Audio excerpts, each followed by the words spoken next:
Olá, chegamos na terceira parte do nosso minicurso, né? Ainda bem, né? Quero abordar com vocês, neste ponto, história oral, narrativa, tempo e identidades, né? Vamos lá. Continuando, diz o seguinte, que o tempo é um movimento de múltiplas faces, características e ritmos que, inseridos à vida humana, implica durações, rupturas, convenções, representações coletivas, simultaneidade, continuidades, descontinuidades e sensações, né? A demora, a lentidão e a rapidez. Então, é um processo em eterno curso e em permanente devir. Então, orienta perspectivas e visões sobre o passado, avaliações sobre o presente e projeções sobre o futuro. Então, tempo, memória, espaço e história, elas caminham juntos. Então, inúmeras vezes, através de uma relação tensa de busca de apropriação e reconstrução da memória pela história, pois, como analisa, né, o teórico David Lowenthal em Como Conhecemos o Passado, ele diz que conhecer o passado é uma façanha tão extraordinária quanto alcançar o infinito ou contar estrelas, já que em sua amplitude, mesmo quando bem documentado, ele tende a se tornar fúlgido e amplo em sua extraordinária dimensão e variedade de situações. Então, o passado apresenta-se como vidro estilhaçado de um vitral, antes composto por inúmeras cores e partes. Então, buscar recompô-lo em sua integridade é tarefa impossível. Então, busca compreendê-lo através da análise dos fragmentos, resíduos, objetos biográficos e diferentes tipos de documentação e fontes, que é um desafio possível de ser enfrentado. Então, a história e a memória, ela compete compreender tal tarefa que a sua contribuição é a de buscar evitar que o ser humano perca referências fundamentais à construção de identidades coletivas, que mesmo sendo identidades sempre em curso, como afirma, né, Boaventura Santos em sua obra Pela Mão de Alice, o social e o político na pós-modernidade, ele diz que são esteios fundamentais do autorreconhecimento do homem como sujeito de sua história. Então, enfim, os homens como sujeitos da história e de sua temporalidade podem produzir acontecimentos e mudanças ou impedi-los de se concretizarem. Então, podem construir referências ou destruí-las. Podem reafirmar o poder ou o poder podem contestá-lo também, a liberdade de ser ou reafirmá-la. Então, toda a consciência do passado está fundada na memória. Através das lembranças, recuperamos consciência dos acontecimentos anteriores. Distinguimos o ontem do hoje e confirmamos que já vivemos um passado. Júlio Pimentel Pinto afirma em sua obra uma memória do mundo, ficção, memória e história em Jorge Luiz Borges. Ele diz que a memória é esse lugar de refúgio, meio história, meio ficção, universo marginal, que permite a manifestação continuamente atualizada do passado. Na verdade, imbuída de vastas possibilidades, a memória ela torna-se infinitamente rica em suas manifestações, que podem ser voluntárias, induzidas ou involuntárias. Então, todavia, seja como representação deliberada do passado, seja como ato de relembrar espontâneo, a memória possibilita voar, viajar através do tempo. Portanto, tal como apreender a amplidão do passado, é um desafio para o ser humano ativar na memória, também o é, uma vez que a memória, além de incomensurável, é mutante e plena de significados de vida, que algumas vezes se confirmam e usualmente se renovam. Então são inúmeras as concepções de memória. Por exemplo, para Marilena Chauí, em Convite à Filosofia, a autora afirma que a memória é uma evocação do passado, é a capacidade humana de reter e guardar o tempo que se foi, salvando-o da perda total. Então, tempo e memória, portanto, constituem-se em elementos de um único processo, que são pontos de ligação, elos de correntes que integram as múltiplas extensões da própria temporalidade em movimento. A memória, por sua vez, como forma de conhecimento e como experiência, é um caminho possível para que sujeitos percorram os tempos de sua vida.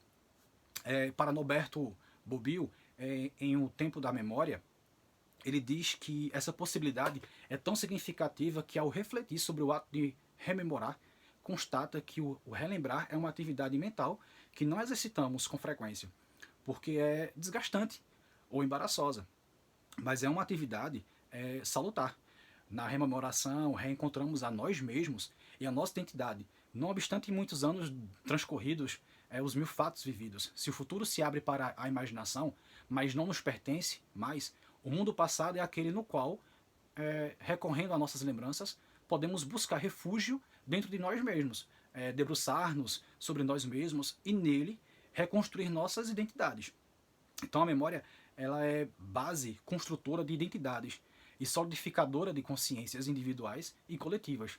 É elemento constitutivo do autorreconhecimento como pessoa e ou como membro de uma comunidade pública, como uma nação ou privada, como uma família. A memória é inseparável. É inseparável da vivência da temporalidade, do fluir do tempo e do entrecruzamento de tempos múltiplos. A memória, continuando ainda, ela atualiza o tempo passado, tornando-se tempo vivo e pleno de significados no presente.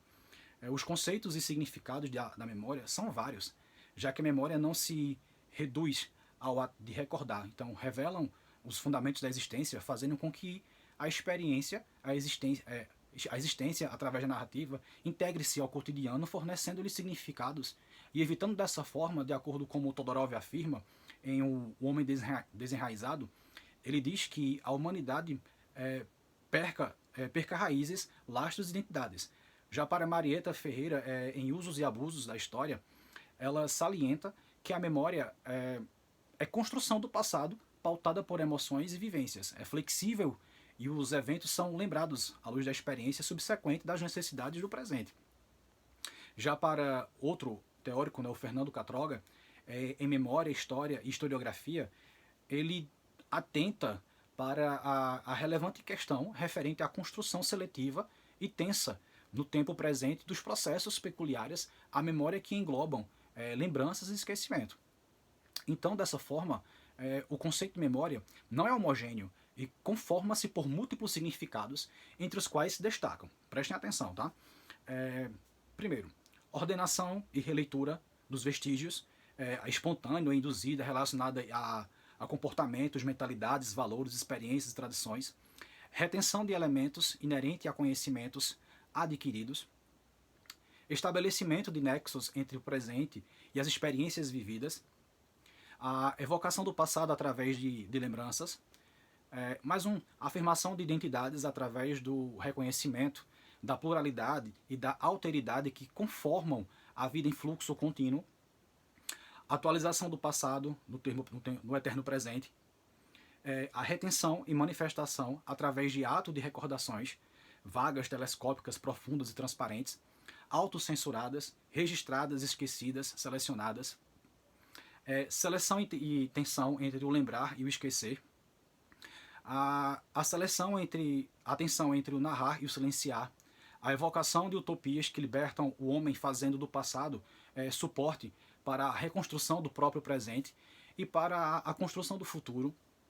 Posso citar mais alguma manifestação de identidades não unívocas, mas plurais, múltiplas e sempre atualizadas.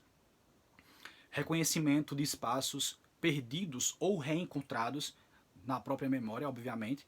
Reflexão sobre a experiência individual de vida, relacionando-as a experiências coletivas, ou seja, aos conteúdos históricos e sociais.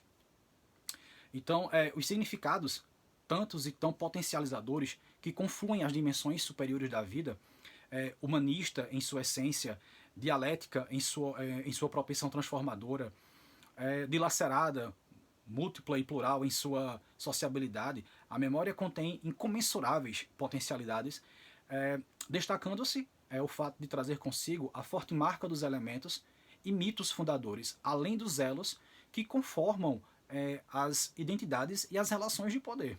Então são as recordações, em suas dimensões mais profundas, que conformam as heranças e que se acumulam as tradições, experiências e detritos.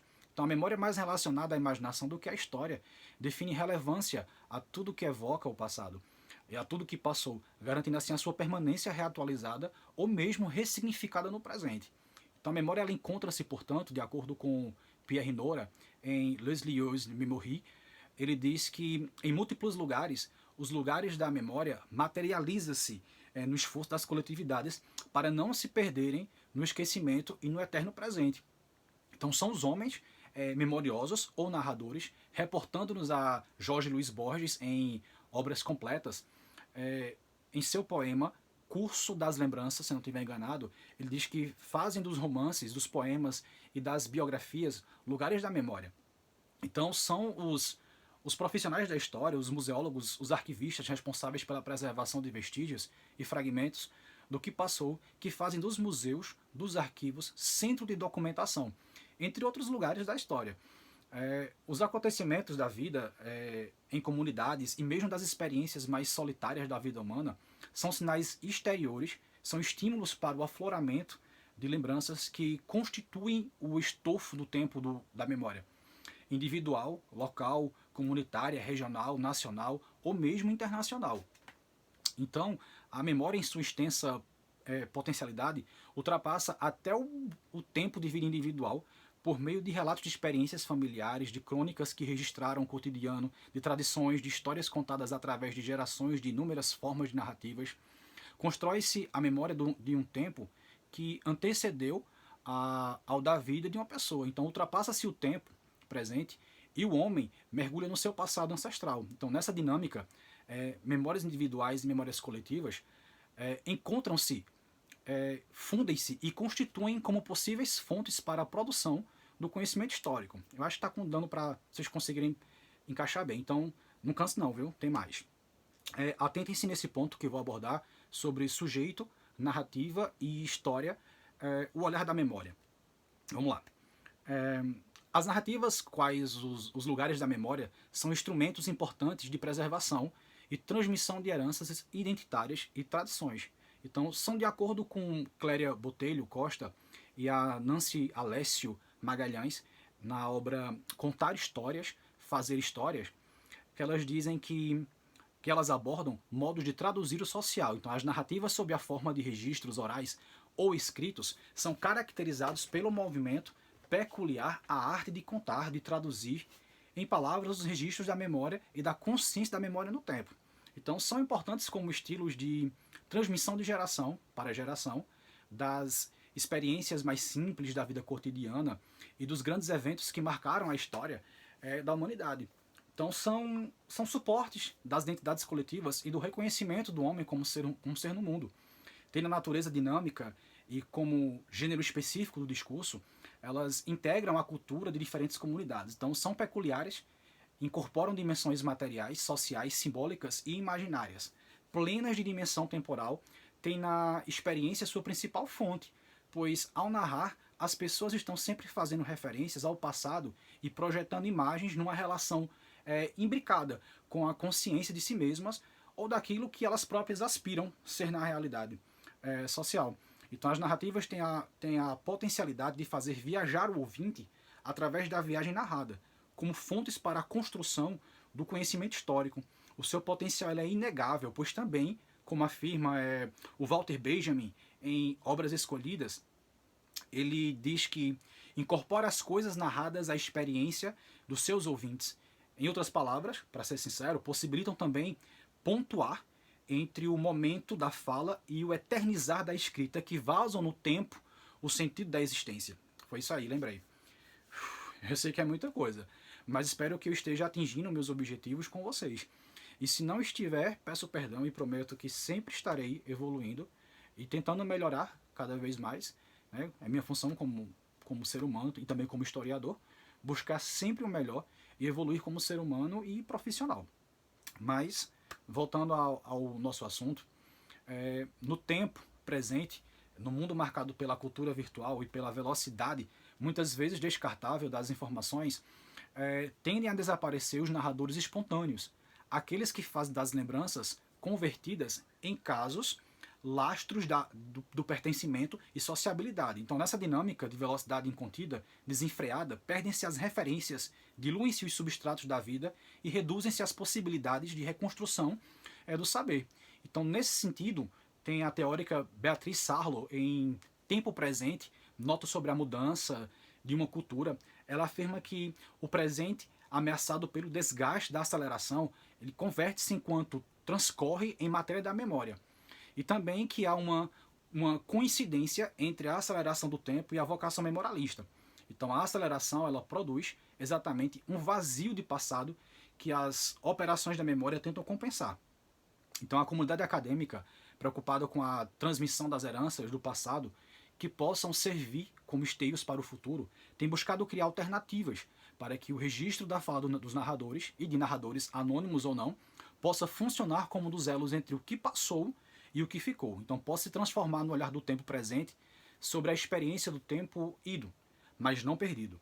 A narrativa contém em si força ímpar, visto que também instrumentos de retenção do passado, por consequência, suporte do poder do olhar e das vozes da memória. Os melhores narradores são aqueles que deixam fluir as palavras na tessitura de um enredo que inclui lembranças, registros, observações, silêncios, análises, emoções, reflexões e testemunhos. Então são eles sujeitos de uma visão única, singular, porém integradas às referências sociais da memória e da complexa trama da vida. Então a história oral é uma metodologia primorosa voltada à produção de narrativas como fontes do conhecimento, mas principalmente a do saber. Então dessa forma, a razão narrativa ela desemboca no saber contar um fato real ou imaginário, despertando no ouvinte o desejo de significar experiências vividas que não retornam mais. Então, por ser uma experiência através da qual se compartilha o registro das lembranças, a narrativa constitui-se em processo compartilhado que inclui em si as seguintes dimensões: estímulo ao narrar, ato de contar e relembrar, a disponibilidade e para escutar. Então, a fala, a escuta, a troca de olhares compõe a dinâmica desse processo único e essencial à vida humana, já que não se vive em plenitude sem a possibilidade de escutar, de contar histórias e de aprender sobre a forma de conhecimento, ou melhor, de sabedoria, melhor dizendo, o conteúdo narrado. Então as narrativas elas produzidas pela história oral, incluem-se entre as narrativas históricas que se distinguem das narrativas épicas, que são lendárias e atemporais. Ou seja, as narrativas históricas elas referem-se a um tempo pesquisável e pesquisado com referências cronológicas passíveis de serem encontradas que tratam do tempo mais recente do homem. Então, por fim, as narrativas são traduções dos registros das experiências retidas, contêm a força da tradição e muitas vezes relatam o poder das transformações. História e narrativa, tal qual a história e memória, elas alimentam-se. Narrativas, sujeitos, memórias, histórias e identidades. E a humanidade em movimento são olhares, para falar a verdade, que permeiam tempos heterogêneos. Então é a história em construção. São memórias que falam. E aí, foi? Espero que sim, né? E de coração. Então, corre para a quarta parte do minicurso. Essa parte foi um pouco mais rápida, porque eram apenas alguns pontos que eu queria ter pontuado no outro vídeo, mas ficou muito grande. Então, corre para a quarta parte, que já está no nosso finalzinho do nosso minicurso, sem pressa, tá? Qualquer coisa, vai aí nos comentários, vai nas redes sociais, me procura e tira tuas dúvidas, tá? Até já!